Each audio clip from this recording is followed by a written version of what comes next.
Okay, perfect. So welcome back, everybody. And thanks again for all our speakers this morning. Starting off, and we have a few great speakers to come after this. So I'm just going to take a few moments, about 10 minutes, to tell you a little bit about NTutor. It's come up quite a bit since this morning, since Catherine has mentioned it, and Mark, and just to talk a little bit about the opportunities that are coming through for us as an ATU, but also for the technological university sector. So if you haven't met me before, my name is Karina Ginty. I'm the head of teaching and learning here in Galway Mayo, but I've recently been appointed the NTutor ATU institutional lead. And this is this national sectoral project. There is an institutional lead being appointed in each university, technological university around the country, and our institutes of technology. Delighted to see some of my colleagues from the NTutor project on the call with us this morning, and Sharon Flynn, who's based in the TIA Project Management Office as National Coordinator. And also I saw Ken McCarthy on the listing as well. So Ken, great to have you here with us as well from SETU. And Ken was recently appointed the SETU institutional lead. So I'll take you through a little bit about NTutor. There will be opportunities to learn a lot more in the new year. There is lunch and learn type sessions planned on the different campuses from February onwards. So looking forward to meeting you all face to face on campus to discuss the project and the opportunities. So the theme is all around designing and resilience. It's all about transforming learning, teaching and assessment. And most of all, which makes this project so unique, is it's all about partnership. And it was developed in partnership together, the whole proposal, back in February. We were nearly becoming a technological university at the time. So all the institutes of technology and all the technological universities came together, and we had 3 weeks to turn around this proposal. So it was quite challenging. The EU, Next Generation EU, had put a call out for proposals. They had asked the HEA and DPER and Department of Further and Higher Education Authority to liaise with the technological university sector to come up with a plan for €40 million to transform learning, teaching and assessment across the TU sector. So you'll see since that time and since February, many of us have become a new university, and ourselves, we became ATU on the 1st of April.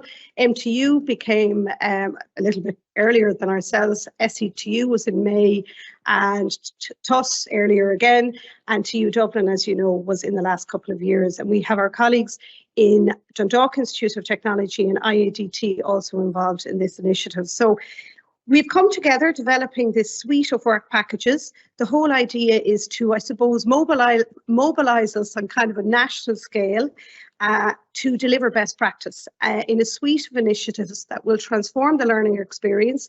There's a focus on fast staff development, but also looking at technologies and digital transformation, and how can we enable all of this at a local level, but also at a national level. So next slide. So as I said, it is a partnership. We're working collaboratively together. We were awarded the 37 million just before the summer. There's been quite a lot of activity in setting up this project. So in the proposal stage, which was fantastic, we had 9, I suppose, key work packages that were set up for this project, but a lot of work has gone on across the sector over the last 6 months in building out the project plans, scoping out the budget, working with our partners in TIA in mobilising and delivering on this project. We have 2 years to deliver on this project, and we would hope that there will be further funding coming down the line through the EU Next Generation EU fund. So watch this space. This will be the start of something fantastic for the sector as well. And I suppose just to note as well, NRRP proposal, this whole idea of NRRP stands for National Recovery and Resilience, and that's where I suppose in the NTutor naming of the project, it's about the National Technological University transforming in this whole their operations in relation to resilience and recovery. So we do have targets set, and they are set by the EU. they want to see evidence and engagement that we have positively impacted at least 9,600 students. Now, as we heard, we've got 22,000 students in the ATU, so we're one fraction of that. There's thousands of students, as you know, across the country. So the idea is that we'll positively impact 9,600 students through a range of initiatives. And one of those initiatives we just launched on Friday, which is the Partners in Innovation Fellowship Programme, which I'll tell you briefly about in a moment. Another target for us is we will impact positively 4,000 staff at a minimum across the sector as well. So there's lots of opportunities for staff development and engagement with our students during this journey. So other things, central principles that you'll see explicitly evidenced throughout the implementation of the project over the next couple of years. And it's great to see these themes mirror some of the ideas and areas that Catherine spoke about earlier this morning. And indeed, Gavin and Mark also touched on a lot of these topics. So the focus is aligning with things like the National Access Plan, the Sustainable Development Goals agenda, looking at the EU digital education plans, and of course next steps. All of those ideas informed the structure and the development of our proposal for NTutor. So you will see it's peppered with EDI, UDL opportunities, digital transformation, transforming learning, teaching and assessment through student and staff partnerships, of course sustainability and education for sustainability. It is a national initiative, as I said, but also we're very conscious about this idea of do no harm. So what we're implementing and the ideas and the approaches that we're taking, we need to take a sustainable outlook to that as well. So sustainability is at the forefront of, you know, even our thoughts around the technology that we're proposing to introduce at a national level and also in our ATU. So this is the team so far. The executive lead in the college will be Professor Jacqueline McCormack, who's VP for EDI and Online Development. There will be myself, that's been appointed as the ATU institutional lead, working very closely here with Michelle Glacken, who's with us as well, who's the VP for Students and Teaching and Learning, but also all the VPs across the institute are involved and all the functional areas. So we all have a slice of this and we all will take ownership and responsibility to deliver on this. This is the project team, the core team, but there's multiple work groups across the institute that will be working and engaging with the project. Looking back at the structure, this is the model for transforming learning, teaching and assessment. And I said there's 3 streams within that. So there's a focus very much on the student experience, then on developing staff capabilities, and third, looking at our digital ecosystem, looking at that infrastructure to enable some of those ideas, even that Gavin mentioned earlier this morning, around rethinking and reimagining that space and how we're going to engage students and looking at kind of high flex and the hybrid options and understanding the learnings from the pandemic and where we need to go forward in the future. So it's all encompassing, it's very holistic and taking into account all stakeholders and providing a very inclusive approach to implementation. What has been set up for you, and I'd encourage you to have a look at it or bookmark it in the portal for staff. We have set up an NTutor SharePoint site and everything is accessible through there. So you'll start seeing lots of material coming through, and if you want to engage or provide any information you'd like posted on this, you'll see lots of ideas and detail around the work packages coming through on that. So I'll put that in the chat as well so that people have access to it. And just to go through a little bit about the work packages, Stream 1 in particular, I mentioned the fellowship programme that has been launched on Friday, but it's good to have an insight as to what's coming down the line. So we're looking at sustainable pathways to higher education, and one initiative is around developing a high flex access higher education foundation programme and looking at micro-credentials, looking at high flex student support. Now, I suppose it's important to note there's a lot of other projects going on across the university, and one in particular is our Higher Ed 4.0 project. So there's synergies there straight away, and we're beginning to map activities even across the EU Green project that is about to kick off. We are mapping and ensuring that we're not going to reinvent anything, that there is synergies and partnerships across lots of different initiatives being implemented. Another initiative there is the Partners in Innovation Fellowship Programme, and I mentioned there'll be a masterclass on that in January, and we've got a great panel lined up to discuss all the opportunities there. Other things around student empowerment, we're looking at a citizen digital literacy and citizenship student competency framework, which will be really exciting, and again, very much involving students in that process. We're looking at this backpack, a TU student digital backpack, and a bit like a digital ed for students, and there will be learning pathways and opportunities for our students to gain digital badges and awards, which is on top of their existing programs or qualifications that they're completing in any of the TUs across the country.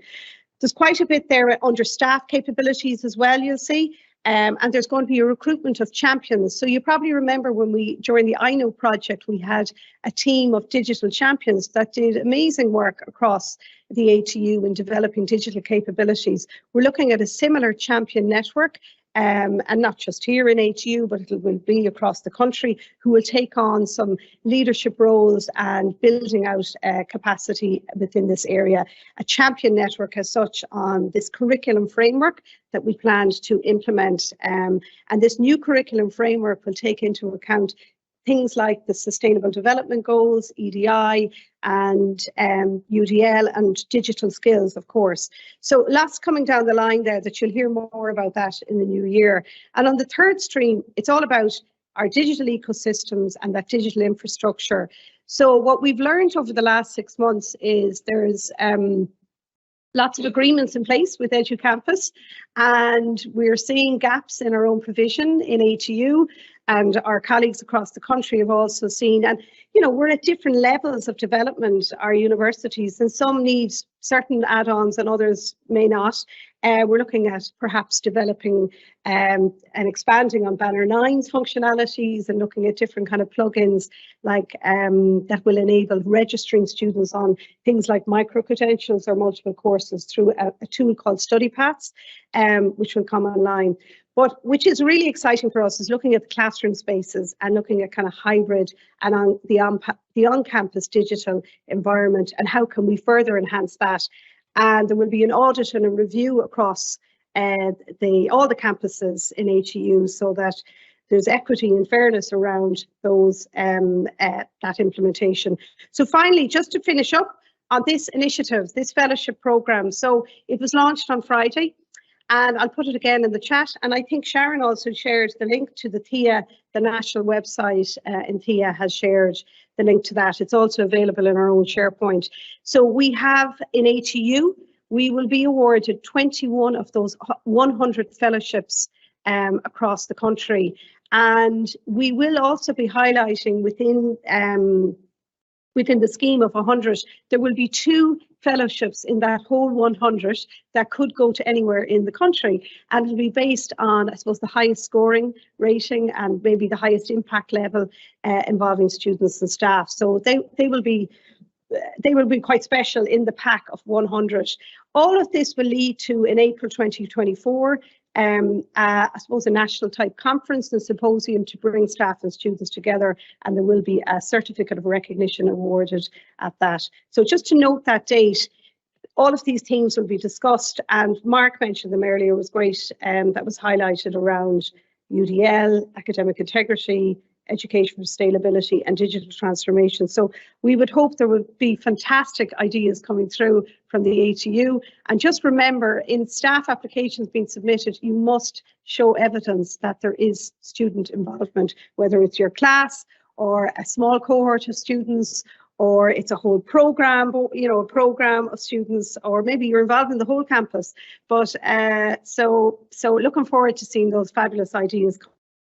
And the closing date is on the 30th. And that's it. So as I said, there is a steering group now established for ATU and Tutor, which has kind of key leadership representatives across our ATU. So the first session will be on Monday. And on that, there's, as I mentioned, there's a recruitment. There is posts being advertised at the moment. So do have a look at that. There's a few more posts to come down the line to support the project. But just to be aware, those posts that are being recruited will play a key role within established functional areas across the ATU. So it's fantastic that they'll have a project remit, but they'll also be actively on the ground working within their relevant functional areas. So so that's it. So I'm looking forward to talking and chatting and meeting you face to face over the next couple of months and learning more about the project. So I'm right on time, am I, Jessica? Okay, so thanks very much.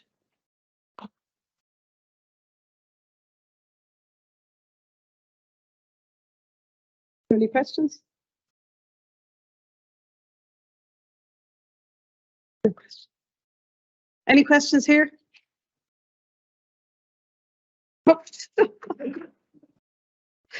Okay, we're right on time. But if anyone has any questions, we'll put it in the chat and I'll share the SharePoint link. One quick one. Oh, yeah? Just from Gavin, can you tell us more about the Open Education Platform? The Open Education Platform. Okay, so there is plans to look at, I suppose, an open education platform portal for staff, and looking at sharing free courses and badges and resources within that. The open education piece also relates to the students. So there is development plans for a student digital backpack.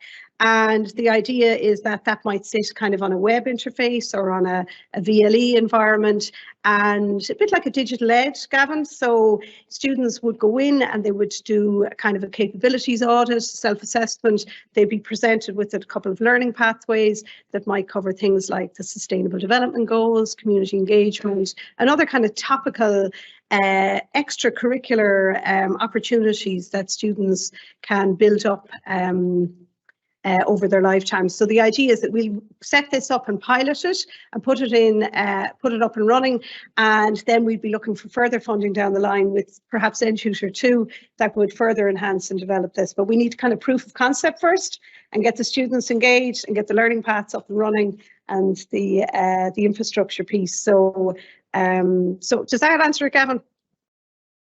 Yeah, I just wondered, is that a platform for the whole sector or is it just for ATU? The student digital backpack, it'll be for the whole sector. The open education platform. We're exploring how that might be managed. It could be something that we may have to operate at a local level, Gavin, within our own. And you know we have a free courses platform. I know you have one in Sligo, and we've a couple, CPD Learn Online, and we've Digital Ed. So we have to explore and kind of do a mapping exercise in the sector, because we don't want to reinvent and create something extra that if it's not necessary. It may be a case of bringing a collection of those open education resources together, maybe in kind of a landing space or area, and then from there, because we don't want to end up with something that can't be managed long term. So we need to have some control at a local level as well, and building out on good resources that we've already developed. Is that okay? Yeah, great, thanks. Perfect. And just one last one, the job posts that have been advertised, are they for internal staff only, or can external applicants apply? I believe they're open to anyone in the country. I think so, yeah. So we welcome internal, external. It's open to everyone. So I think the closing date is in January. It was extended to January the 6th. Yeah. And as I said, there's I know there's 4 posts advertised, but there is another post coming down the line that's approved, an STO post and another post in HR around coordination activities on the project, where they'll be doing kind of a staff audit of our skills and where we're all at, and looking at core and looking at perhaps this talent app in core and how that can be further developed to track our engagement activities. So so watch out. There are another 2. I hope they'll be advertised next week. I know they're approved. So, all right. Okay, that's it. So next up, sorry. So delighted, showcase 4. So delighted, we're pretty much on time, I think. 11:30, we have Dr. Wayne Gibbons. So Dr. Wayne Gibbons is going to look at a review of badge success. So fantastic to have Wayne with us this morning. Wayne was a recipient of the ALT Award. He was the Learning Technologist of the Year, and he had a big celebration over in the UK recently. It was amazing to see somebody not only from the technological university sector getting this award, also from our own university, ATU, be newly formed. So it's a huge honour. It's fantastic recognition for all the work in digital development here in our university. So delighted to have Wayne here. And Wayne is a lecturer in the Department of Building and Civil Engineering, and he's a great friend with the Teaching and Learning Centre and has done lots of work with us on projects. So are you coming up here? No.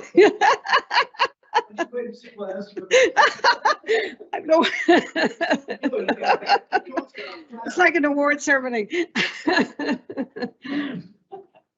So thanks, Wayne. Thanks, Kevin. So some of you will have heard me talking about badges before. It's something I've been looking into for quite a long time now. So I wanted to bring something new to the table today. So I've called this presentation a new review. The bit that's new is that this is based on a doctoral study that I worked on from 2016 until 2020. And the doctorate was conferred on St. Patrick's Day 2020, 2.5 odd years ago. But think about the timing. I didn't get a chance after that to actually tell anybody any of my findings. So this is a great opportunity, and thank you for asking me, because I'm going to tell you some of the findings I had and some of the impacts I had from the study itself. So just to put a little bit of context onto it, the study was based around first-year computer-aided design module in civil engineering, which was considered a difficult module to learn. And on top of that, the first-year student experience can be tough anyway. And historically, the civil engineering degree had lower than desired retention rates, and we all know the importance of retention rates and how that was dealt with in the past in GMIT and now ATU. And as a result of that, the Institute management called on us to play our part to see could we do anything to increase retention. Now, retention is a funny one because, there's an awful lot of things that can kind of play into retention. Not a lot of it, or not all of it, is under our control. But something that I thought was under our control was increasing the motivation and the engagement of our students. There are two factors in retention. So the project was developed over 2 phases using a mixed methods approach. And in the first phase, what I wanted to do was talk to stakeholders to see what did they know about badges, what did they understand about them. And the stakeholders I spoke to were students, first and final year students, and also some of my colleagues, institute management, and an employer. And I suppose the employer was the kind of key one there, because no studies up until this had included an employer at the design stage. This was breaking new ground globally. There were a number of studies that included employers with digital badging post delivery of badges, but I included an employer from day one. And of course, they all interact with each other and had different things to say about each other too. So as a result of that phase 1, I was able to develop a badge pack. And I wanted to kind of investigate then the implementation of that and to see what the impacts of it were. And that badge pack came out of talking to those phase 1 stakeholders. What do you want from a badge? Or not even what do you want from a badge, but I asked the employer, what do you want from our graduates? What are the types of attributes that our graduates should have to fit into the workplace? So I was thinking about employability, even though these were first-year students. In phase 2, I did a longitudinal study over 1 academic year with the first-year students to see how did the badges work for them and what kind of impact they had. So I'm not going to explain all of the badges that are in the pack. They fell into a few different types of categories. There's about 18 or 19 of them that I used. But the ones I want to draw your attention to at the bottom right were the mystery badges, because when I was setting this up, even though I had spoken to employer, management, colleagues, staff, students, the whole lot, I still didn't know if I was going to capture everything that I needed to in the year. So I included these mystery badges just as a kind of a safety net for myself in case something came up. And one of the feedback points from the students were that the mystery badges added intrigue to the module.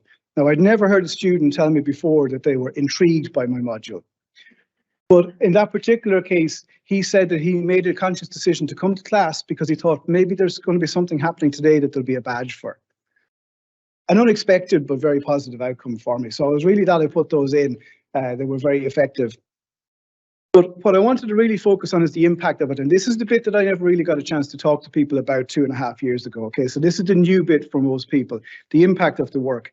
Novelty. It added novelty to the module, okay? And that in itself just adds a little bit of interest for our students. And intrigue, as I mentioned, okay? Not a word I would have associated with computer-aided design. Altruism.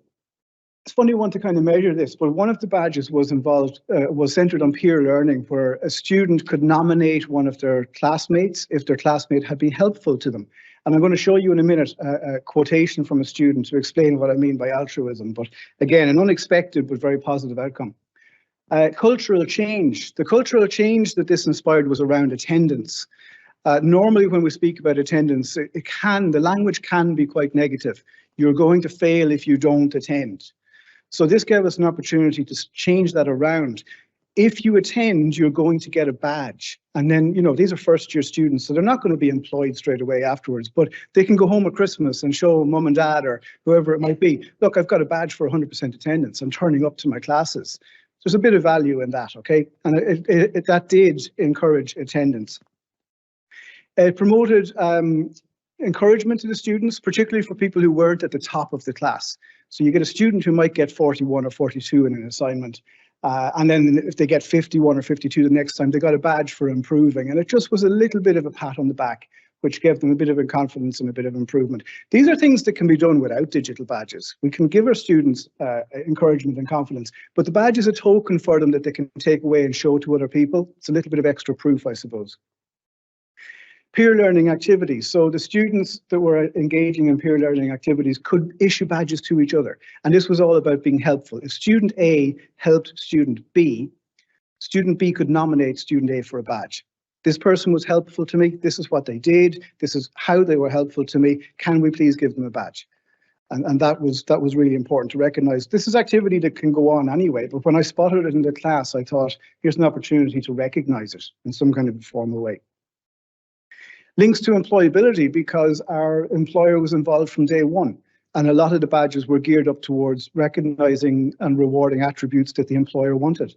So there was clear links to it. One of the badges that was developed was a best mentor in class badge, and that was developed at the request of the employer. The employer really got on board with this and said, can we develop one? Can we develop a badge?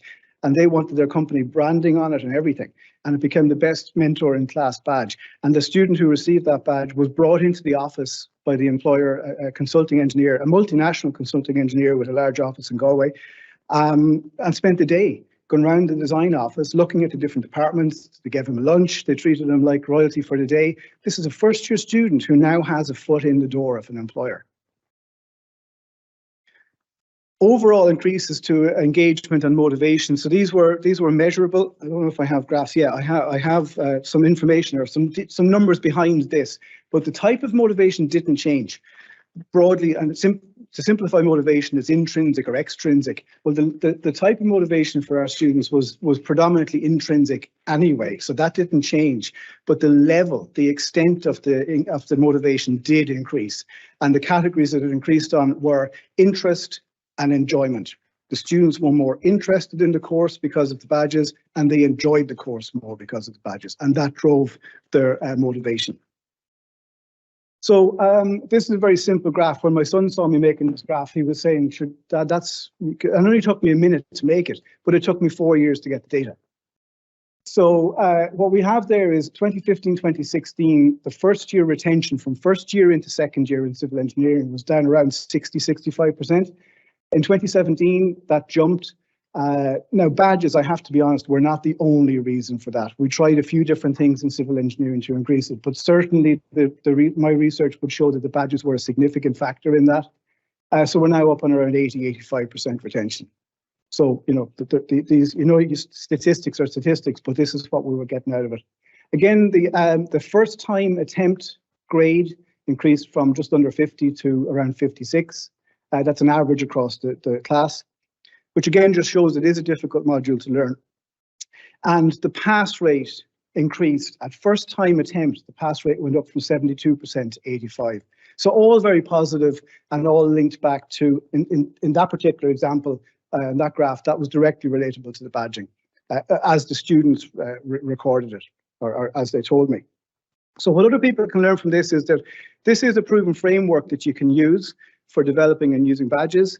I identified enablers for this. I'm not going to go through them all, but basically one of the enablers is to do with inclusion, really. You include as many people as you can at the design stage, but you also include as many ways of earning as possible. Don't just give a badge for the best person in the class. Give badges for all different types of people in the class, and that's the best way to encourage people to engage. So the evidence is kind of there now, and when I started this back in 2016, the evidence really wasn't there. Globally, there was a little bit of it. Nationally, there was almost none, and locally, there was zero. So this has now kind of become an evidence-based way of trying to make a difference to our students. I'm not going to show those. I'm not going to talk about those enablers, but the slides will be available afterwards. And if anyone has any questions, I'm happy to go back over them. But for the benefit of time, I'm going to move on from that, and you can come back to it later if you want. So I want to talk a little bit about 3 of the badges that were on the scheme, okay? And just to give you a sense of the type of text that goes into the badge, you've got the image on the left, and then you have the text that I would have typed in on the right-hand side. So when someone clicks on a badge, that's what they get to read. But what I want to do, I think is more important than the text, what I want to do is tell you what people said about these badges.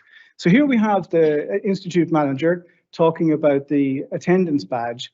And she's making a very good point that we have some students who are going to pass anyway, so they don't come to class. Why would they? I'm going to pass anyway. But if you give them a badge for attendance, it's a way to encourage them to come. And if you have those people in the class, it just raises the standard for everybody else in there. If we look at the level up badge, now this one takes a tiny bit of explaining. This one is based around a student who wants a second attempt at an assessment. Their first attempt is graded, and that's the grade that they get.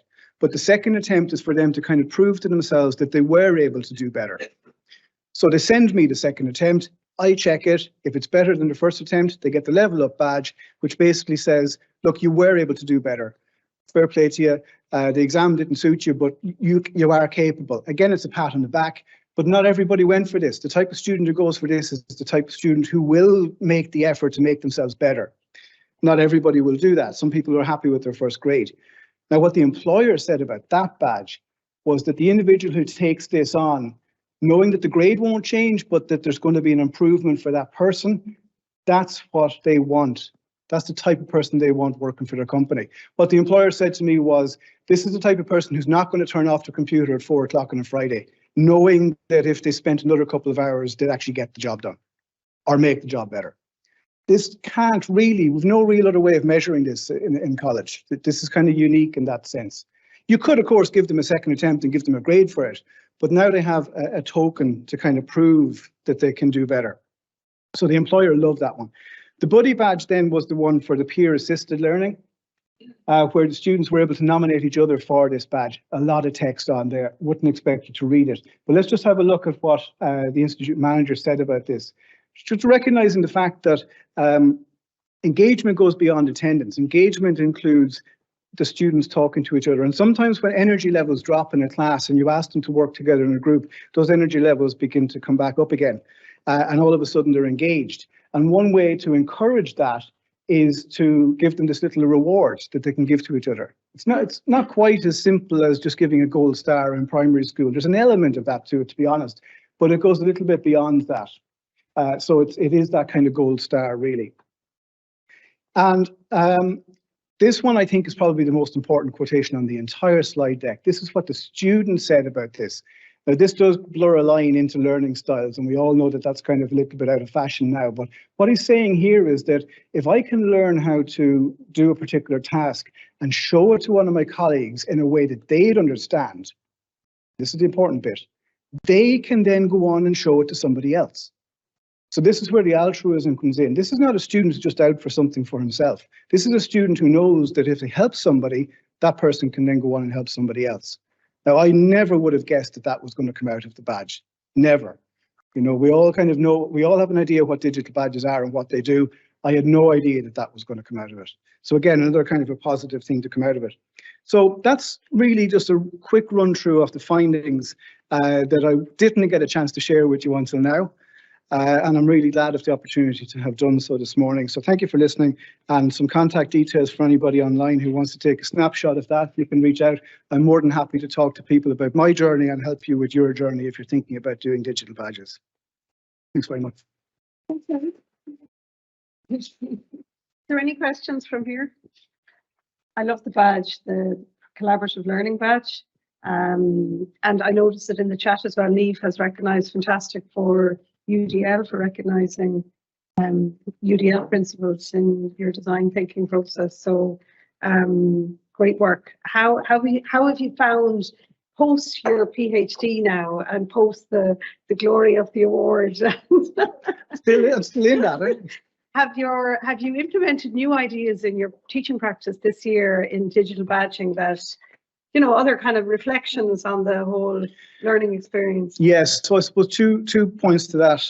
Of all the badges I tried, the only one that I'm still currently using myself is the one for the buddy system, where if somebody helps somebody, they can nominate them for the badge. Because I think if you empower the students to issue the badges, that's really valuable. And it encourages that little kind of peer activity going on. And the second thing that I've learned from this is just that I don't know everything about badges. People come to me, ask me questions, and all of a sudden these conversations happen and new things come out. So I'll give you a really quick example. One of my colleagues has now developed a badge for the best presentation in class, because the presentations were 20% of the module. Not a massive amount. If someone does a really good presentation, they only get a small mark for it. And in conversations with her, we've now developed a best presentation in class, people's choice, where as well as her giving what she thinks is the highest grade person a badge, the students can vote on who they want to give the badge to. So I think that's something that I've learned as well, that the more you can involve the students, the better. Yeah, no, and I'm just thinking of our student digital backpack for NTutor. We'll need to get your advice on that in relation to the incentives and how to kind of map out that learning pathway. What's the best way or best approach? Is there different opportunities for them to gain perhaps reward badges as they navigate a learning journey, but they may not reach the very end, but there's some quick wins along the way for the best of something or anything that encourages. Yeah. I'm interested in your whole concept around the students awarding the badges, so I'd like to explore that further with you. Yeah. But anyways, great work. Does anybody else have questions? And Wayne has been great as we develop the digital ed learning pathways. You've given some great advice on that as well. So thank you for your input on that. Thanks for asking. He's also been a digital champion along the way. Yeah. So, and I have to do some Christmas shopping now as well, so I'm really busy. Is there any questions or no? It's great. Another great example of work in digital education. So thanks, Wayne. So next up, will I escape from this? Please. Okay, so just getting ready in the background. Next up, we have our Showcase 5. We're coming near the end of such an amazing morning where we still have 3 more showcases to go, or 4 actually. So next showcase, Showcase 5, is from my colleague, Dr. Neve Plunkett, who's Head of Teaching and Learning up in Sligo, and lecturer in Universal Design for Learning, Maureen Harron. So, and I mentioned this earlier on the Neve and Maureen and all of the team and all the collaborative work that's gone on in relation to UDL receives the John Kelly Award only recently. So huge bust for Neve and Maureen and all the team on that. So they're going to share insights on this collaborative approach in building a culture of inclusion. So linking very nicely back to where we began as well this morning. So is Neve ready to go online? Perfect.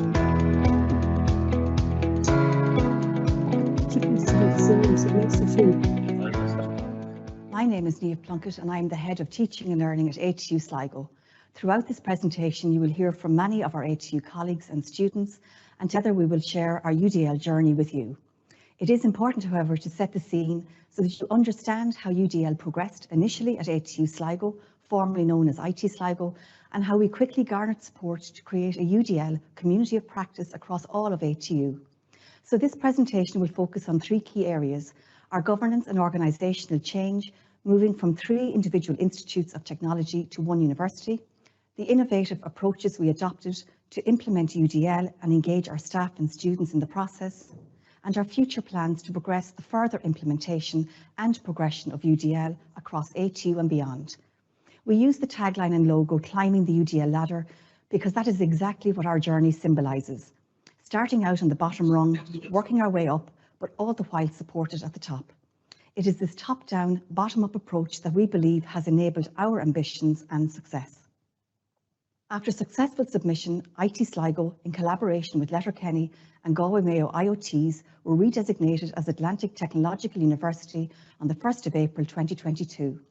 This comprises 8 campuses across a geographical spread of 36.2% of natural landmass in Ireland and home to 18% of the national population.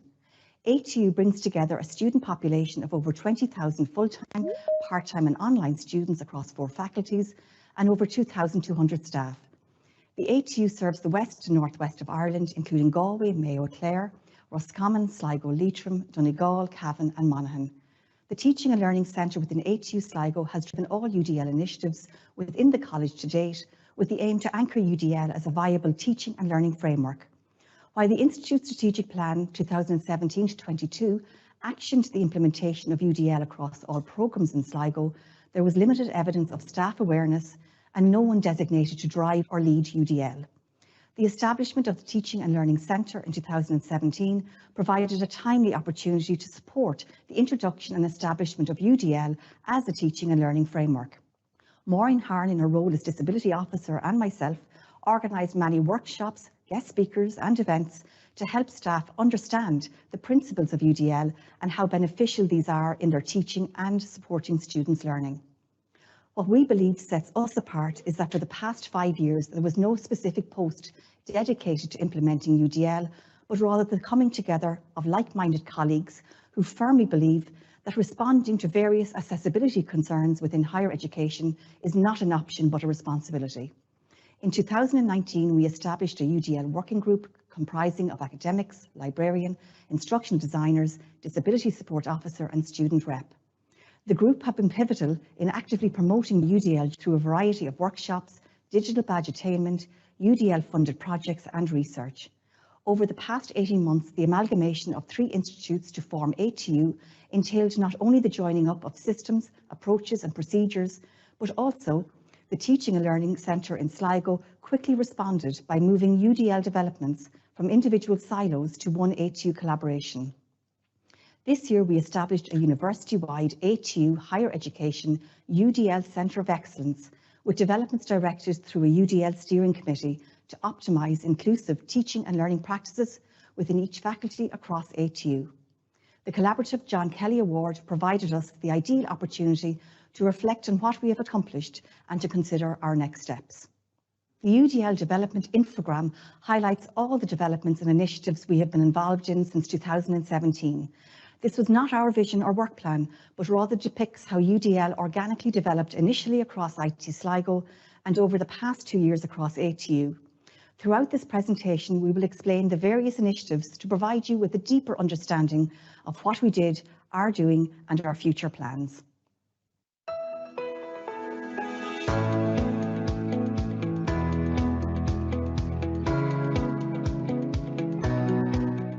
UDL is progressed and implemented across the ATU through a series of steps that our colleagues move within on their UDL journey. Since 2018, 80% of staff have taken workshops to progress their understanding and knowledge of UDL. 135 staff members have taken the UDL badge and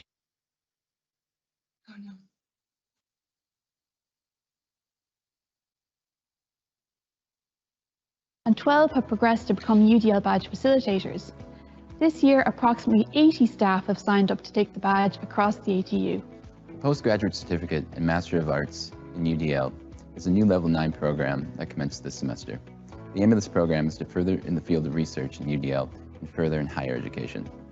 ATU is also leading out on 3 of the Path 4 Phase 1 UDL-themed projects. This is a national collaboration and demonstrates our commitment to furthering UDL at the national level. The UCD toolkit and CAST audit were adapted and modified to develop an IT Sligo specific UDL toolkit. 31 lecturers participated in the initiative. Without questioning, they handed over their module to be audited against UDL accessibility. This is significant insofar as it demonstrates the trust that staff have in the UDL facilitators, as they were willing to hand over their content and resources. Lecturers were given an accessibility score and recommendations for improving shortfalls based on the CAST guidelines. A reflection of this experience was completed by the participating lecturers.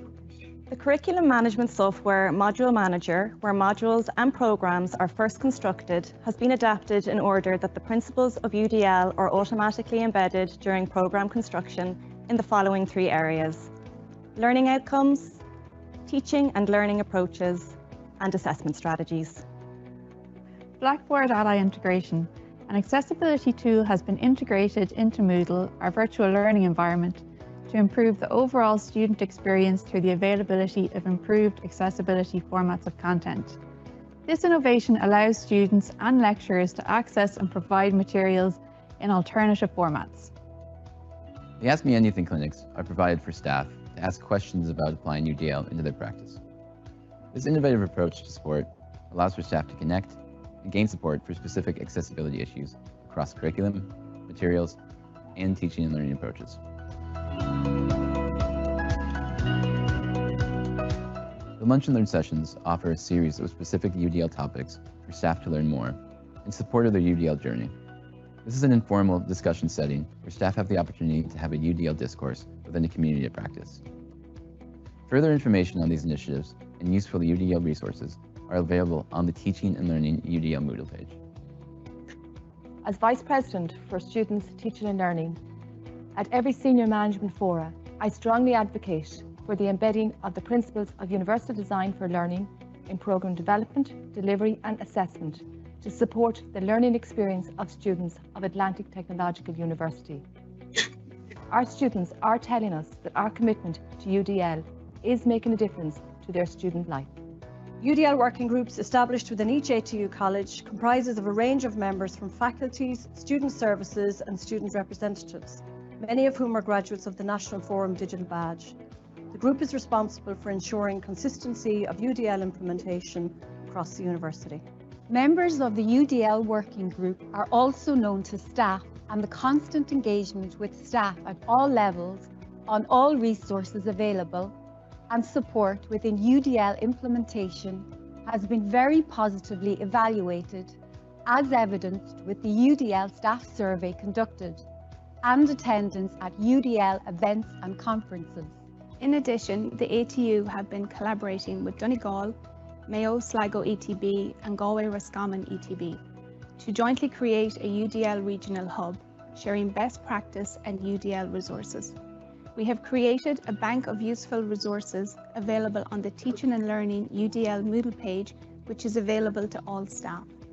This includes additional information in short video, PDF and MP3 formats on the 3 UDL principles and National Forum initiatives.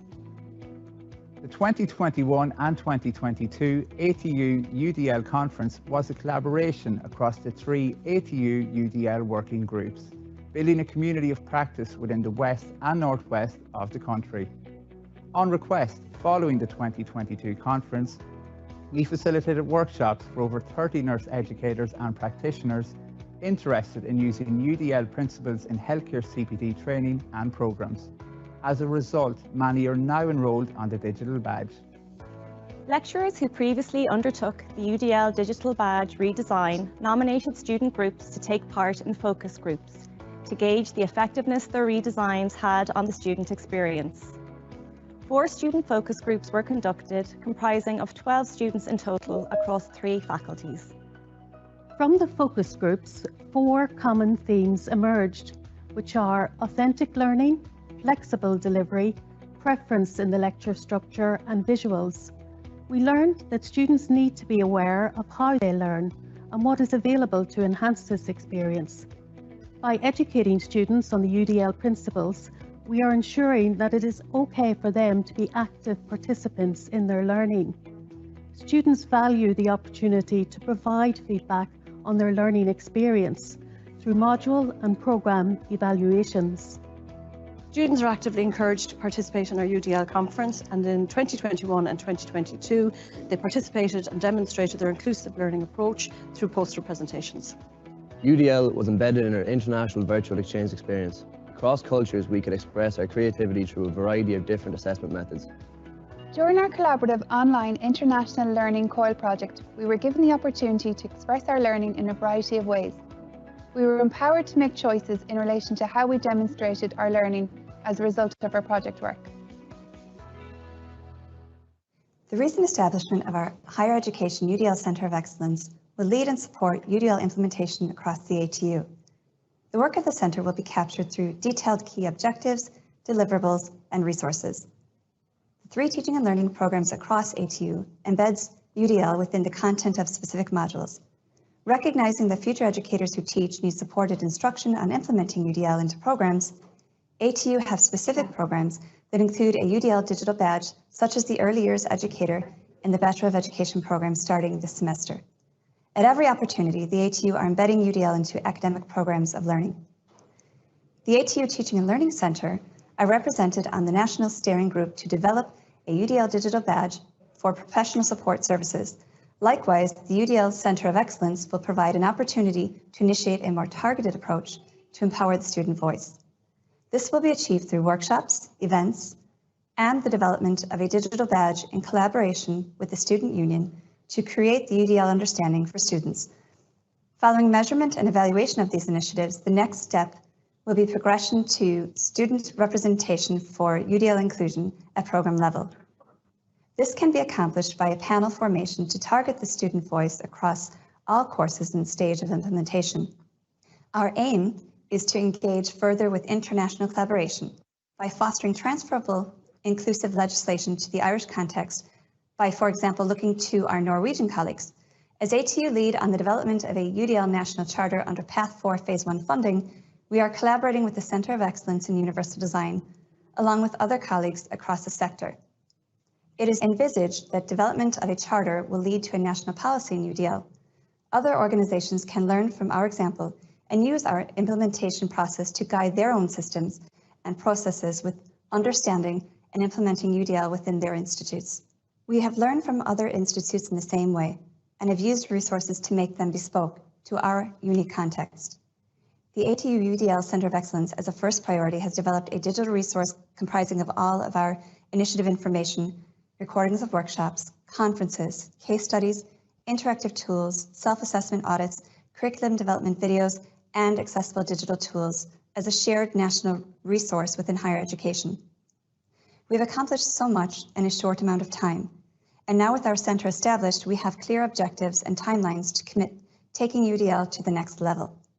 Finally, we have a message from Minister Simon Harris, who opened our 2021 and 2022 UDL conferences, as well as our ATU President, Dr. Orla Flynn, speaking to the university's commitment to embed UDL into the university plan going forward. As one university, we are committed to fostering inclusion and enabling participation of our learners across all programs and campuses through the implementation of universal design for learning. We are formally embedding UDL as one of the central pillars of our teaching and learning function, and we are developing policies in this area for adoption across the university.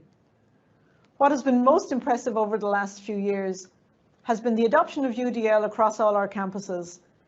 I want to pay tribute to Dr. Niamh Plunkett and indeed staff from right across the university who've played a leadership role in shaping an organisational culture of inclusion and true access to higher education.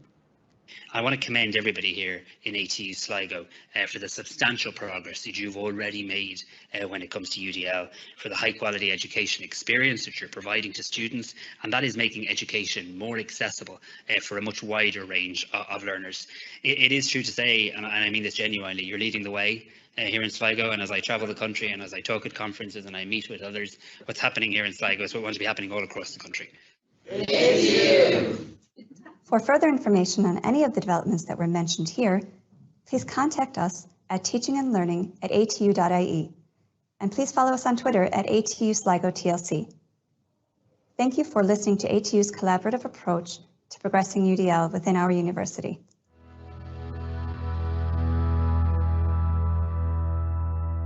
Is the sound on there?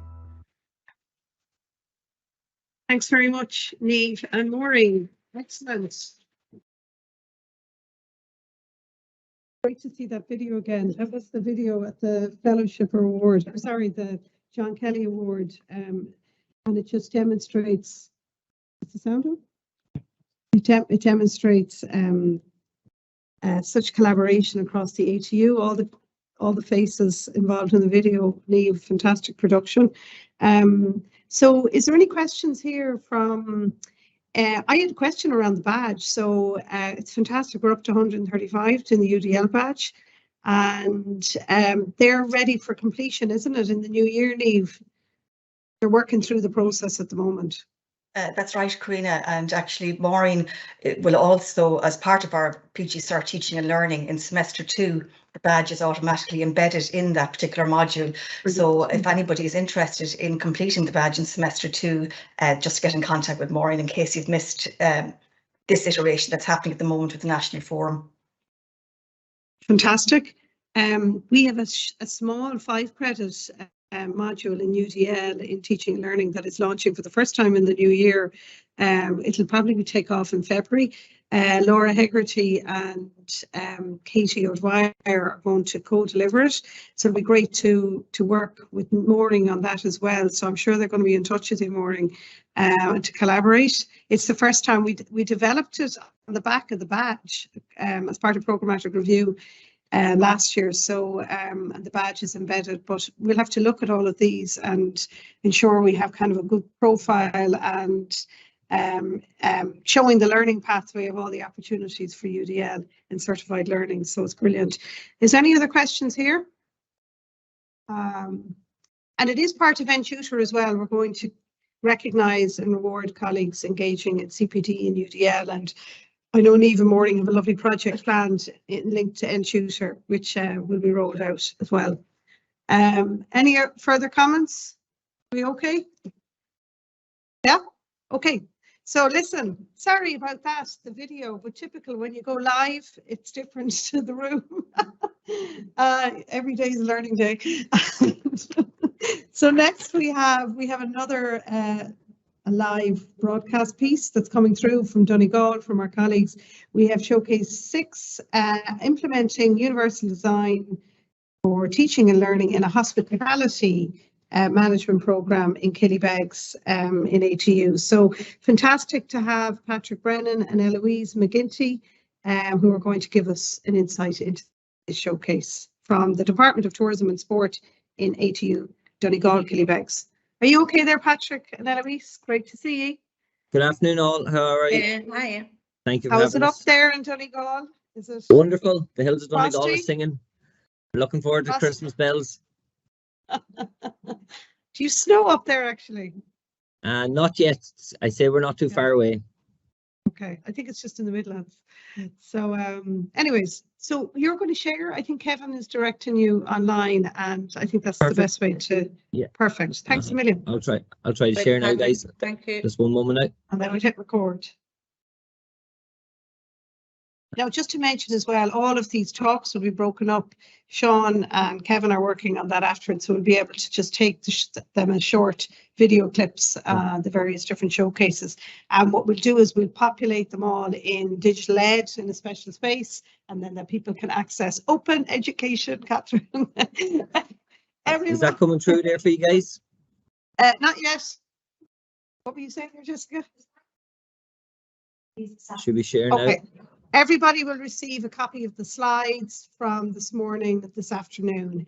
The video pieces, they're coming in January because there's a special page that collates and presents all of these. But great to get the slides with all the links in them. Okay, Well, we ready to press play? Can you see it on the screen there, guys? Yes. Can you see I it? see LYIT logo there. Corner. So Okay, perfect. Just one moment. How's that now? Good afternoon, everyone. My name is Eloise McGinty, and this is my colleague, Patrick Brennan. We are both teaching in the Department of Tourism and Sport in the Donegal campus, and we are going to discuss implementing universal design for teaching and learning in a hospitality management program. So this is what we are going to talk about today. Gain a good understanding of the Universal Design for Learning framework. Appraise how it can support diverse learners. Reflect on the diversity of students in ATU. Review teaching and assessment practices in line with the UDL approach. And finally, implement UDL principles in a hospitality management program. This is a popular image on assessment fairness. It clearly shows that one fits all is not appropriate because of the diversity of learners. The candidates all have their strengths and weaknesses.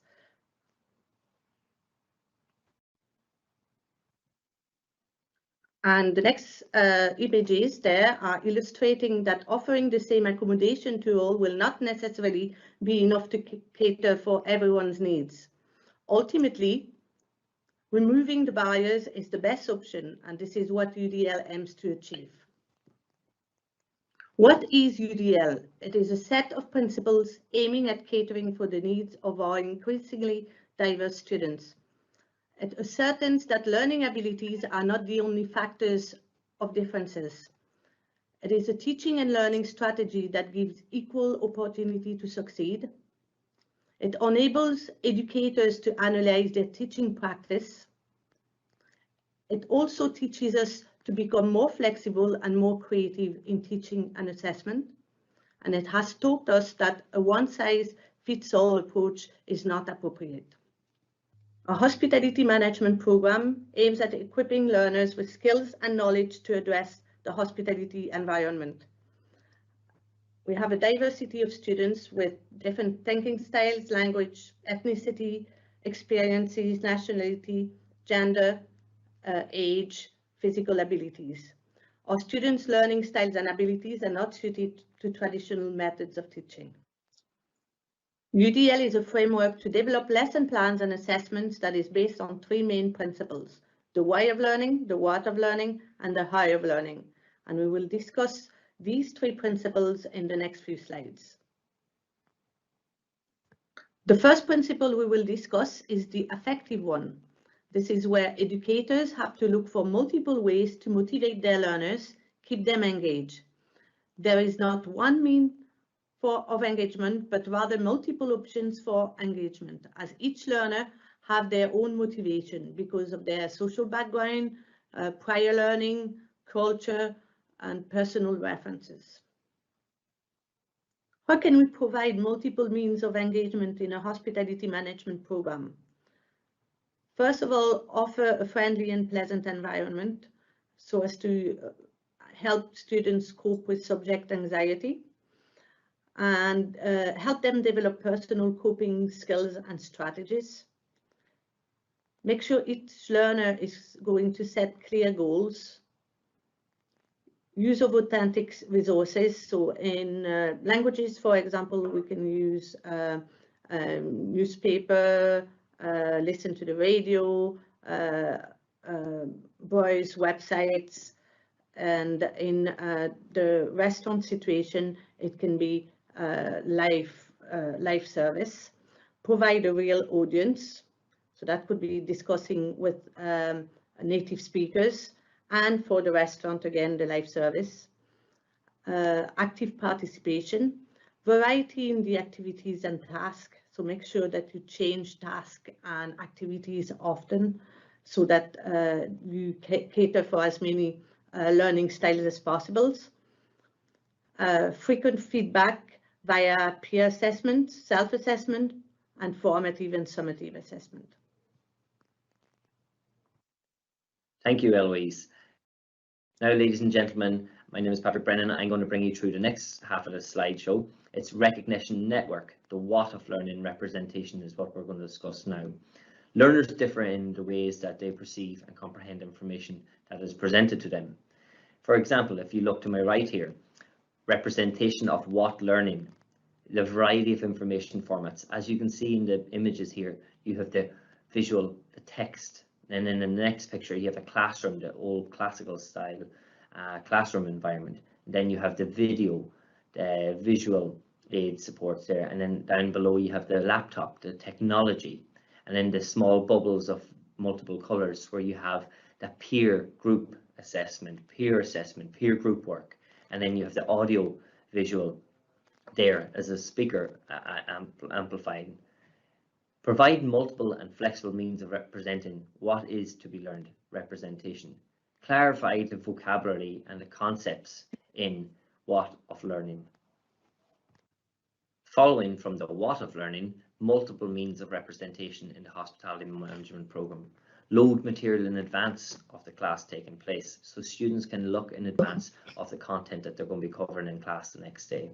Offer a variety of display, visual, video, PowerPoints with auditory voiceover and subtitles. I will discuss that now shortly in the next few slides.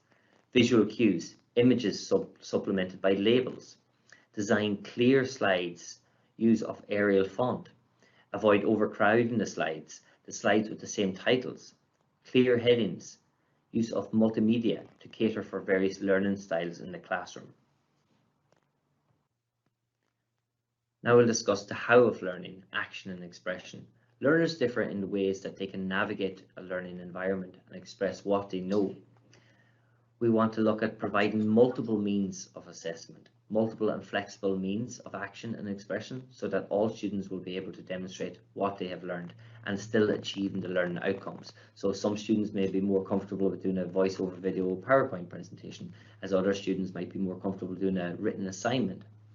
We have to allow flexibility with timing and pacing of submission of course content. Offer a range of methods to show what has been learned. We have to allow the learners to communicate their knowledge and understanding in multiple formats by giving multiple means of assessment, but whichever option they pick, the same learning outcomes are being achieved in the classroom and the task. Carrying on, multiple means of action and expression in the hospitality management program, we look at removing the digital barriers, familiarization with virtual learning environment, sitting the students down, going through them on Blackboard or Whiteboard or Moodle, letting them know where all their course content is, from their PowerPoints, from their extra reading material, assignments and tests, and academic writing folder, if we embed that into our modules as well, to help them to liaise with that for extra support on referencing and academic words to be used in assignments. Use of multimedia for communication. For example, of if a student wasn't comfortable doing a written piece of work, we could give them the option of, by following multiple means of assessment, give them an option of doing a voiceover PowerPoint presentation on a practical element to build a portfolio on a weekly basis. The student would come in, they would take a picture of the task or the setting of a table, for example, and they would embed that in their portfolio going forward, so they can get a visual understanding of, this is where we started, this is where we are, and this is the outcomes that I want to achieve at the end of the semester. We can provide spell checkers, grammar checkers, word prediction, software in the target language, especially in the French language or Spanish or German languages. Use of online dictionary, learn to use translating tools. Scaffolding there is looking at the student's piece of a CA, the assessment, and breaking it down and building it up in stages, achieving learning outcomes as they progress each week in the semester. Offer assessments that are authentic and flexible. Now, ladies and gentlemen, I'm going to bring you through the Hospitality, Food and Beverage Operations module, one of the modules that we have in our programs, or it could be specialized restaurant, or it could be restaurant operations. You could even look at a lab or a kitchen element of it, or an engineering department. Whatever the practical environment is in a classroom, my sequence of supports to enhance how the students learn is demonstration by me as a lecturer first on the task. The task here today is a tablet dope table setting, as you can see from the images in the screen. Then we have the student demonstration of the technique. So I demonstrate them, good practice, best practice, and then the student demonstrates straight after me. Then we have a self-reflection, and the students reflect on their practices and look for identify areas for improvement. A self-assessment of their own demonstration. They try to critique their own work and look at areas for improvement by looking at my expert demonstration table setting and then going comparing it to their own. Followed by their peer assessment, where the peers learn from each other just as well as the lecturer. They come and they assess each other's table and they give each other feedback, and they learn from each other as well as the lecturer. Followed then by immediate constructive positive feedback to the learners by the lecturer on a daily basis. It's very important that we do meaningful positive feedback on a daily basis, that they're not going away in weeks in, weeks out, not knowing where they're standing with the module or if they're achieving their learning outcomes or not. Now, ladies and gentlemen, just to follow on from another one where we're looking at self-reflection, self-assessment, revision tools, I provide an export audio PowerPoint and an explanatory text boxes for visual images on our virtual learning environment. For us in Donegal, it's Blackboard. For Galway or Sligo, it may be Moodle or Whiteboard. As you can see here, you have a tableau table setting where I have gone through each stage of that setup, where every item is laid, how it's laid on that table. I have a voice-over PowerPoint video presentation for the students and the learners to review before class or after class, and even to jump back into throughout the semester to reassure themselves, to kind of refresh and revise. As you can see, then you have labels. You have labels, text, you have the audio, you have the visual, you have all those learning style boxes being ticked and addressed to accommodate our learning styles of our students. Now, again, if the student wasn't that comfortable doing a written piece of assignment, I would get them to maybe consider an alternative form of assessment where they have multiple means of assessment, where they could do a voice-over PowerPoint of each task on a weekly basis and provide a portfolio at the end of the semester. If they're more relaxed and prevents anxiety, that they can submit that as opposed to a written piece of work. Again, the audio recording has always been proven to be very fruitful and useful, and I will go through that now in the next slide with the student feedback. Now, ladies and gentlemen, this to me is what it's all about. It's about the student validation. For example, in one of the texts, the student's feedback would have been, I found the video tutorial helpful because it gives a recap of all the things we covered in class and helps me to remember it better. So it's understanding that the video was a support and aid tool to help them with their learning. The step-by-step instructions for the table setup was very clear and easy to follow. So if they're following text or following images. I liked having a choice of assessment so I could pick what was the most achievable for me. So either a written piece of work or a multiple means of assessment, I give that option of alternative options of voice-over PowerPoint presentations, still achieving the learning outcomes. Watching this tutorial, I realized that the mistakes I have been making beforehand, and now I know how to correct them. So the students are learning by themselves. The best teacher in the classroom is the student's last mistake. They learn from their own mistakes. If they can identify that, that's massive progress. The step-by-step instruction of the table setup was very clear and easy to follow. They used real-life documents, made the learning more interesting and meaningful. So to me, I'd be very satisfied with the student validation on that task of that module. Now, ladies and gentlemen, thank you for your attention so far today. We're just going to wrap it up with a quick revision on UDL cycle. What do we know about the people and the context in our classroom? Every year we know the student learning styles are different. Every classroom is different on a yearly basis. We might have to, what might have worked great last year, we might have to completely flip it over and change it to suit the learning styles of our students this year. What's the goal and the purpose? The goal and the purpose is to achieve all the learning outcomes and to help bring all our students across the line. Identify the possible barriers to learning in the design. Identify the students' weaknesses and look for areas and rooms for improvement. By implementing UDL and that likes of small implementation of multiple means of assessment, we can still achieve learning outcomes if we give the students an alternative option as opposed to a written assignment or a final written exam. We need to move away from the final written exams and look at more 100% CA and break it off in small chunks. Identify universal supports from technology to virtual learning environments to audio to visual, so forth. Make a plan supported by the guidelines in UDL, engagement, representation, action and expression, as we just give you a small snippet of our experiences today. And then teach, evaluate, revise, reflect on our practice, look for areas of improvement going forward each year.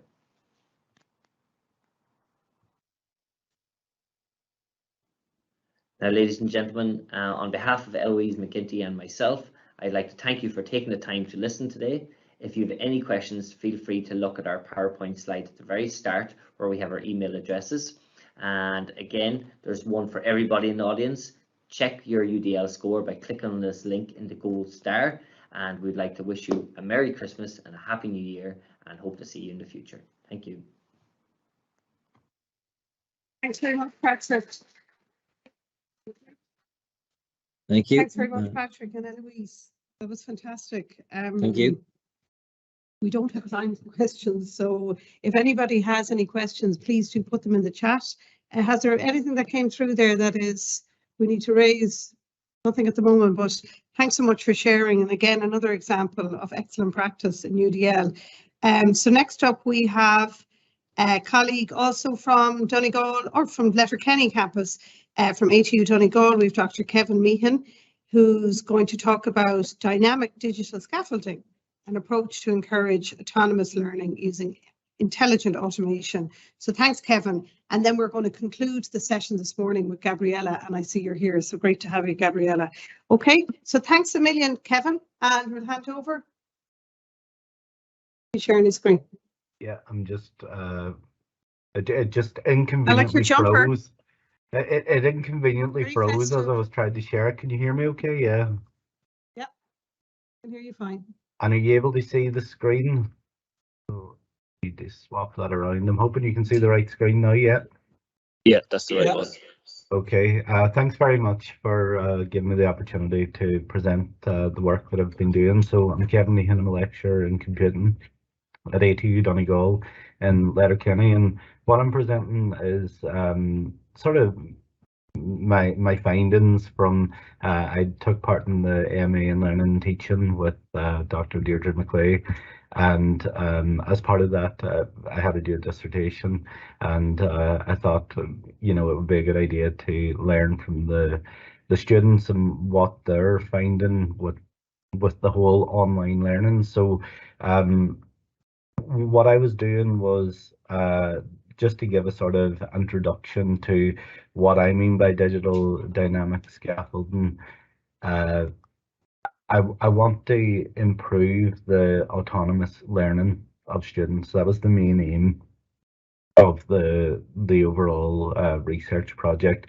And I sort of maybe increased the scope away from the dynamic digital scaffolding in general, and I broadened it out to online learning and that increasing of independence. So you'll see the evaluation kind of skews more towards that than the dynamic digital scaffolding, but we discussed it within the research that we done with focus group and the questionnaires and things. So the aim was to move away from this one-size-fits-all approach to online learning, and the idea where the students will go on and they'll consume content in a format and a flow that's going to be consistent for every student, because especially with our online students, more mature students generally, they have a lot of life experience. They're coming at it from different perspectives. They've maybe done other qualifications similar in the past,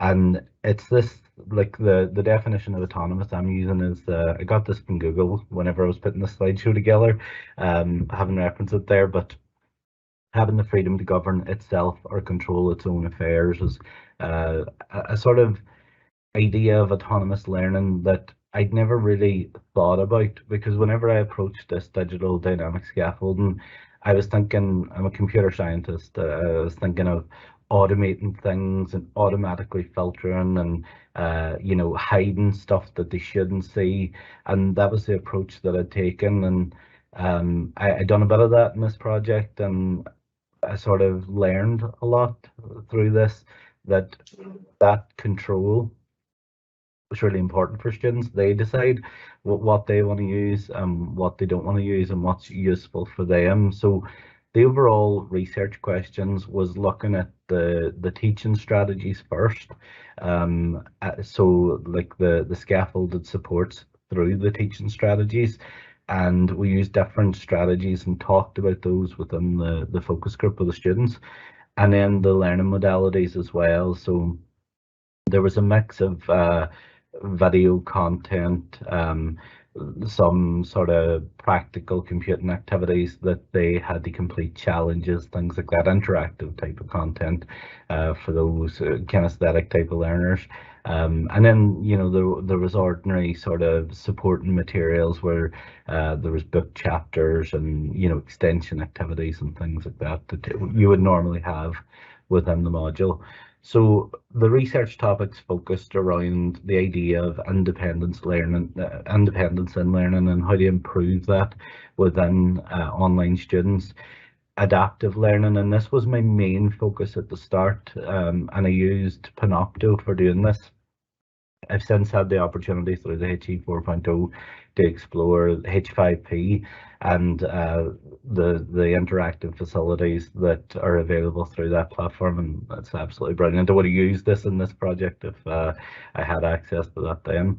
And then the micro or nano learning, I don't know if I can ever condense what I'm saying enough for the nano learning style of video series. I tend to go on a bit, so I find that quite challenging. But the micro learning, I definitely try my best to get the videos as condensed as possible and breaking them up into, you know, manageable chunks where it gives that sort of flexibility to students, you know, so they could watch a video for 5 minutes, work on a bit of practical, and then come back to the next topic, you know, managing their family life, kids, and whatever else they have going on. It's hard for online learners to find time, so I think this approach was definitely appreciated by the students.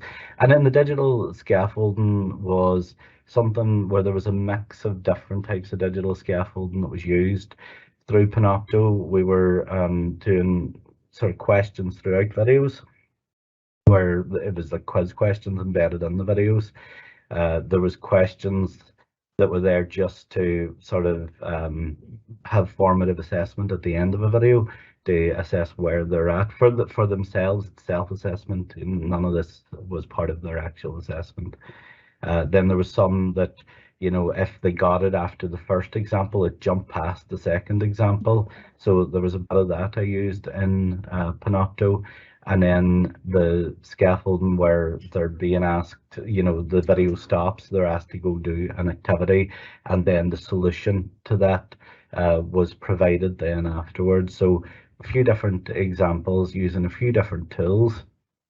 So the scaffolded resources were mainly the micro-learning videos, the interactive videos with the, you know, stopping the video and asking them to complete a challenge, and then going through the solution to that challenge, embedded quizzes within the videos, and then the Padlet activities, which were really mainly collaboration. So these were done through the breakout sessions in Collaborate Ultra. But they were available then to the students, so I put it into the module content so that they had that to look over whenever they were working through their assessment. The discussion forums, I have to admit, I didn't get a lot of engagement through the discussion forums, and the sort of response from the students there was they had their own groups, they had their own WhatsApp group that they used a lot for discussion.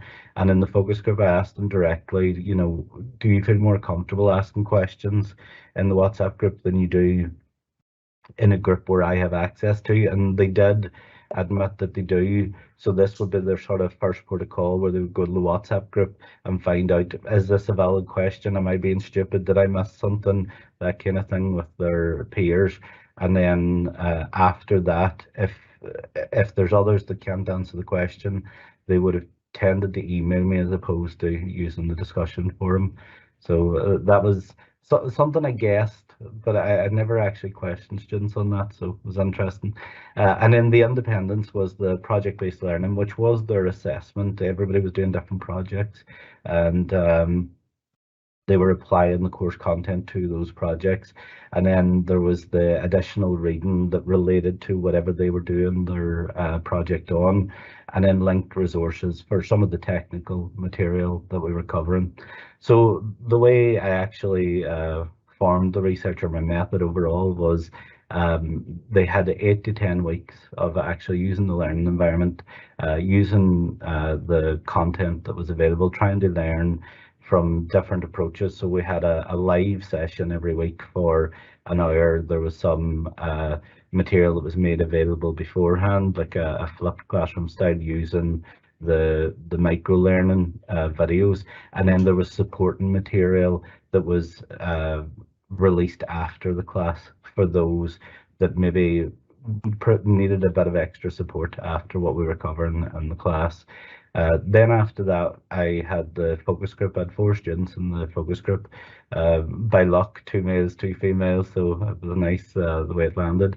And I learned a lot through the focus group. I'd transcribed it, done the thematic analysis, and it was good because the students, as I said, they're mature students. They were more candid than what some of our on-site undergraduate students would be.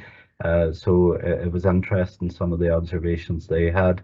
And then I performed triangulation using the questionnaire just to determine if the focus group was representative of the overall group. So I broke the thematic analysis into a few different areas. So focusing on flexibility, which was really important for this group because they were all adult learners, and you know, some of them had jobs, some of them had care and responsibilities, and there was a lot going on with the group and balance in life. The flexibility was really important for them. Independence, I was asking them and prompting them more about that. So this was a structured focus group where I was asking questions to prompt them. We had an hour-long discussion and was trying to equally balance so that everybody had enough time to contribute and all that. So these were the areas that came up. So online learning, I broke it up into the collaborative learning and the interactivity, and then asked them specifically about the quizzes. Inevitably, I kind of wanted to find out about their previous education, whether they'd done online learning before, and whether that contributed to their comfort level. So that was something I included in there, and it was surprising that most of them had some form of online learning, whether it was using a Udemy course, a MOOC, or whether they had done other Springboard type courses before this one. So the questionnaire results, I'm not going to go through all of these because I'm aware I don't have a lot of time and everybody's getting hungry, but you know, there was some interesting things that came out of it. So the interactivity, they really liked they weren't passive learners. They didn't want to sit and be lectured to, which doesn't work well in computing anyway. But the idea where they were actually interacting, they had practical work to run and add. They had challenges within the sessions. There was breakout sessions. They had discussions. That came up a lot in the focus group, that they learned a lot through that, either interacting individually or with the collaborative activities, and that was supported overall with the questionnaire results. The quizzes within the pre-recorded videos, they all actually liked the quizzes, and the end of it, they actually asked for more quizzes. They wanted topic quizzes, like for self-assessment and stuff as well, which I don't think I've ever come across that where students wanted more quizzes, but that was an interesting thing that came out of it. And then it was just how they managed their online learning. So we done 10 weeks of a hybrid where it was half live, half pre-recorded, you know, where the videos were split up and that kind of stuff. And then I went to a fully live then after that, where I was doing all the sessions live. So half the course was that hybrid, and it seems most of them actually preferred the half live, half pre-recorded. The main justification really was that flexibility, but it was also because it was smaller chunks. You know, instead of me going through the content live and moving on and, you know, trying to keep the whole group happy, they were able to do it at their own pace. So that it was sort of expected that would be the case, but it was good that the questionnaire backed that up. The Blackboard here, in terms of when looking for help from your peers, they really enjoyed the breakout sessions. They liked the Collaborate Ultra sessions where we'd done that, and liked the interactivity, because in WhatsApp they were able to message other students, but they weren't seeing them. They weren't sharing their video or anything like that on WhatsApp, whereas in Blackboard, when they were put into small groups, they did embrace that, and I know some students don't, but this group did, and that's why that came up so strong. And then they did use the WhatsApp quite a lot, Teams and Slack not so much. And then this was specifically looking at the breakout sessions. most of them agreed generally that it gives them a sort of more of a feeling of being in a class environment, because one of the things that came up in the focus group was that sometimes our online students feel a bit isolated, where they don't feel like they're properly part of a class, and these sessions allowed them to do that. And then in terms of the learning tools, the live sessions where they were able to stop me and ask me to go over that again, that kind of stuff, was very helpful.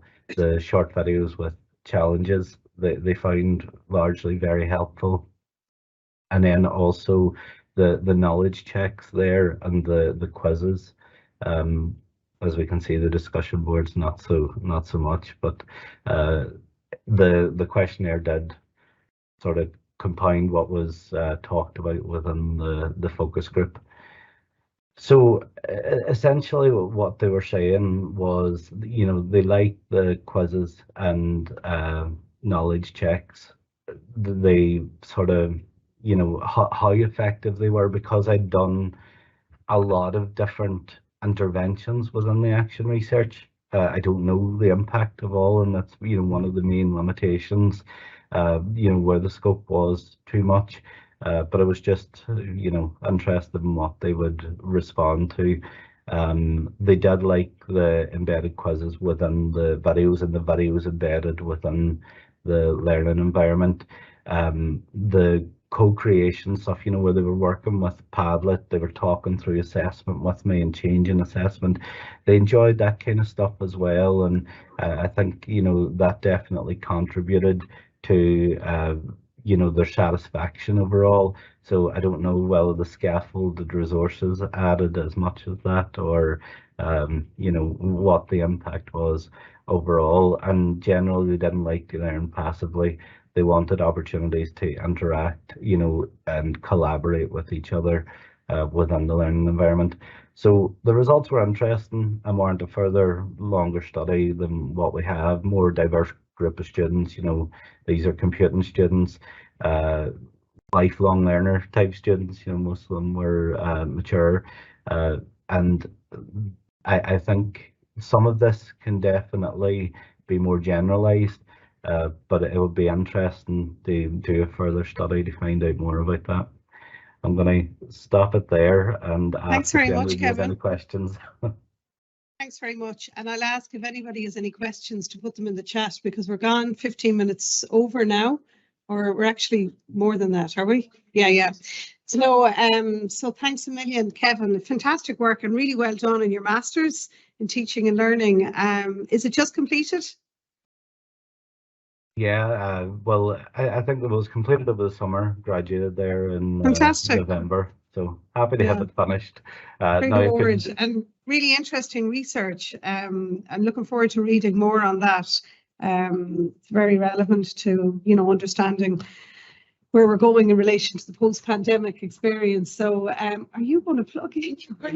Since you can introduce me. The IT specialist haven't. Okay, Professor, is that going to cause problems now? No, we're going to be okay.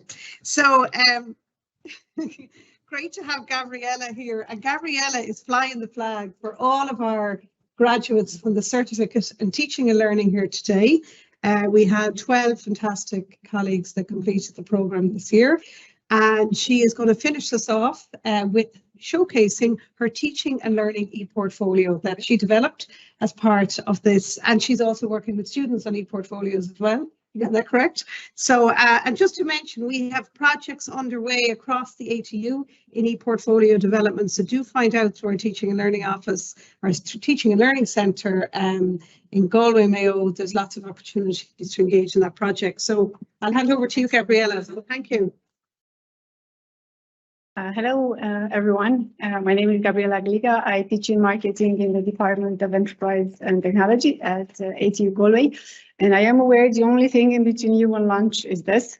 So I'll try to move along. I'm here today to talk to you about my teaching and learning portfolio, or my learning journey on PabblePad. And I thought I'd begin by just briefly telling you what a learning portfolio or PabblePad is. It's basically a platform that allows for the collection and display of different learning artifacts, such as this. So these are from my learning portfolio on PebblePad, which I'm going to show you in a minute live online. But what exactly does this do, or why is this relevant? Learning portfolios and this platform like PebblePad is about capturing holistic learning journeys, and it can be very valuable for a student. It can bring together learning experiences from different timelines, from different contexts. And the one that I'm going to show you today is about the learning that I've gained during the teaching and learning certificate. But of course, think about a student that starts in year 1 and captured all of these learning experiences all the way to graduation, perhaps learning that takes place in class, learning that takes place at work or on a placement, and so on. It allows for connection in between facilitator or lecturer and student or learner, because whatever they display, the facilitator is there to see their work and to see how they grow. It is very flexible. It is basically a template that can be fully customized, so because not any two learning journeys are the same, no two PebblePads or no two learning portfolios will ever be the same as well. It is aligned with authentic assessment, and I think this is very important because it can provide proof to our students that what they do is relevant, that it adds value, that they can keep capturing these treasures as they go along on their learning journey. It is also aligned with technology-enhanced teaching and learning, and as we've heard earlier today, it's so important to build those digital capabilities in our learners, and learning portfolios really allow for that to happen at their own pace, in their own preferred styles. And finally, it is a showcase of achievement. So I like to think of it as an interactive, visually appealing CV that students, learners can have, can show, can share. And I suppose, yeah, it is a bit of encouragement in terms of look at everything that you have achieved, seeing all of that work piling up. So I'm going to show you my learning portfolio from the certificate in teaching and learning. It's fully customizable, as I have said. What you see here in these tabs are obviously connected to the learning outcomes I had to achieve on the certificate, but you can add as many tabs or as different tabs as you see fit or as you are required as a learner. The first one here is this About Me page, which is just an introduction, a welcome message, and then obviously it would make sense, no matter your learning portfolio, to tell the visitors or the viewers of the portfolio what this is about. So as you can see here in bold, I have a description that it shows the deliverables from the certificate, which I completed in 2021-2022. The next tab is a teaching philosophy statement. And this is very much about my beliefs and values when it comes to the role of the learner, the role of the teacher, the best way to engage students and to help them facilitate their learning.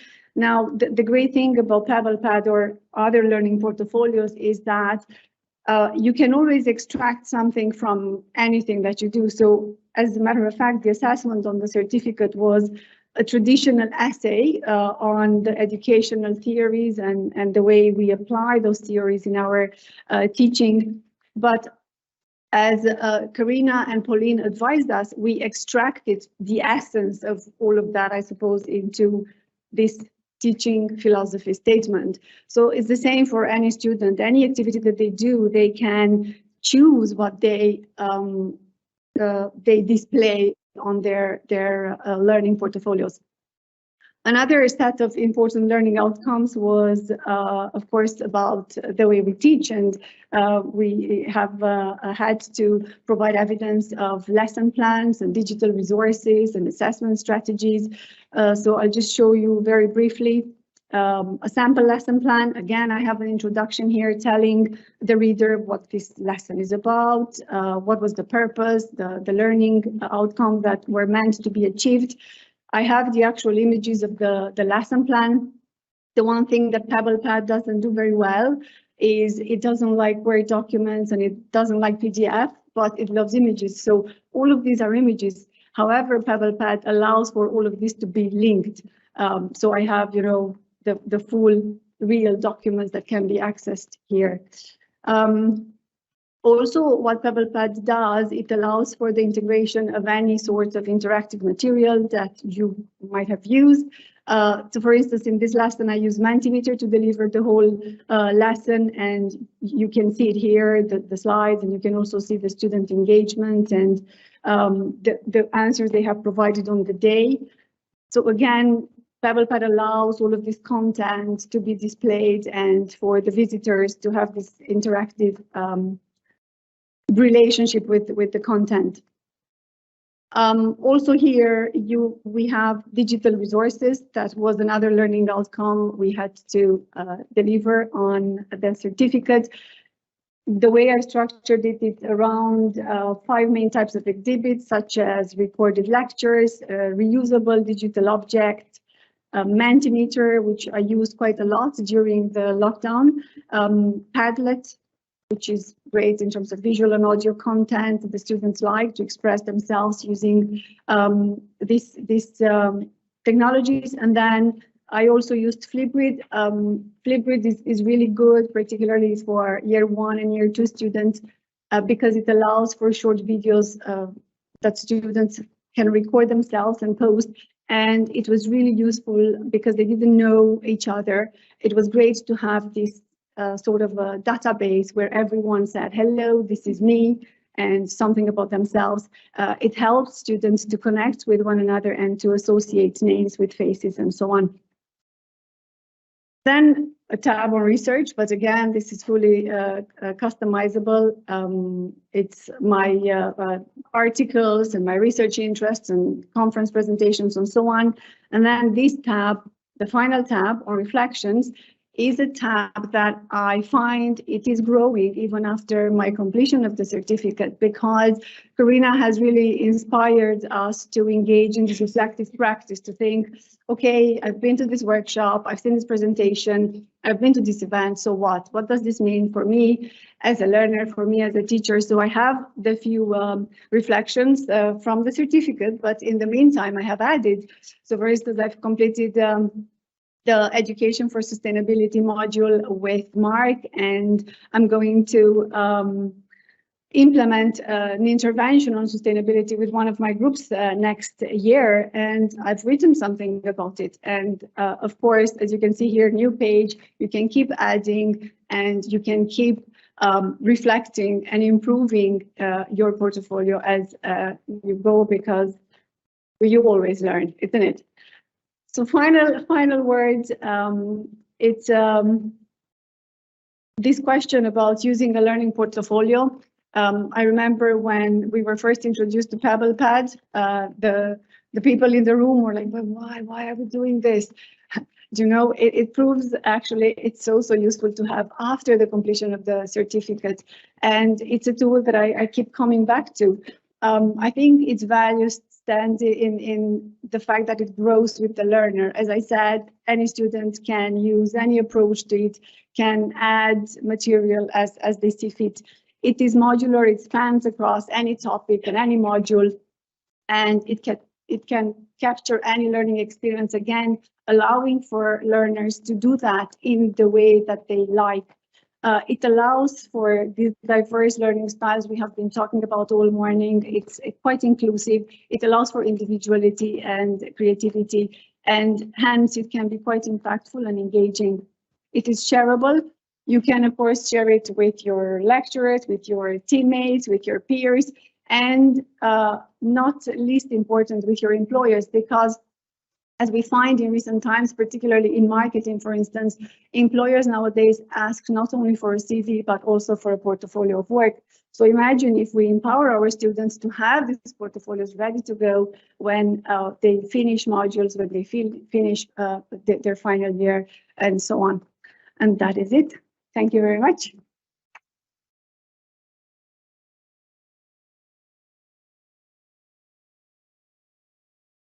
And just for anybody who's interested in developing a teaching and learning portfolio, you do that through the Certain Teaching and Learning, but you can also join one of our development groups in TLC, and you can contact tlc@atu.ie to learn more. But well done, and I know what's been transformative for our colleagues that have engaged with PedalPad, they're all using it now with students, and that's the way we want to see it. We have this, and I suppose it's in our strategic plan from GMIT, but definitely going forward in the ATU, it's a priority around digital education and ensuring that our students have a portfolio, an e-portfolio, when they exit their whole experience in ATU. And we're fortunate to have PedalPad set up now as an ATU license. It works. Yeah. So anyways, thanks a million. And just to finish up, I just want to acknowledge Ruth Graham in the room. So if you turn around, I just posted it on the Teams chat for those. I don't know, Kevin, can you share the image that I shared so that we can put it up on the screen here, which is of Ruth's image? It'll just make it a bit bigger.